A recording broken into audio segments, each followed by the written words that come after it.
డ్వాక్రా సంఘం సమావేశంలో ఆరోగ్యం, పోషణ, పారిశుద్ధ్యం వంటి అంశాలపై తప్పనిసరిగా చర్చ జరిగేలా హెల్త్ పాయింట్ పర్సన్ ఎజెండా రూపొందించాలి. సంఘ సభ్యులకు ఆరోగ్యం, పోషణపై ఏఎన్ఎం మరియు అంగన్వాడీ టీచరు, ప్రాజెక్ట్ సిబ్బంది, ఇతర అధికారుల ద్వారా అవగాహన కలిగించాలి. సంఘంలో గర్భిణీలు ఎవరైనా ఉన్నారా అనే విషయం సమావేశంలో తెలుసుకుని తప్పనిసరిగా వారు అంగన్వాడీ కేంద్రంలో చేరేలా ప్రోత్సహించాలి. అదేవిధంగా ఆరోగ్య సేవలు, అంగన్వాడీ సేవలను 1000 రోజుల పరిధిలోని వారందరూ పూర్తిగా పొందేలా చూడాలి.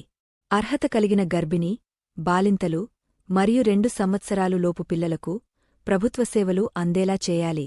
అంగన్వాడీ టీచర్ పోషణపై అవగాహన కలిగించిన తరువాత తన సంఘ సభ్యులు మరియు ముఖ్యంగా 1000 రోజుల పరిధిలోనివారు పెరటితోటలు మరియు పెరటికోళ్లు పెంచుకునే విధంగా సంఘ స్థాయిలో ప్రత్యేక శ్రద్ధ చూపాలి.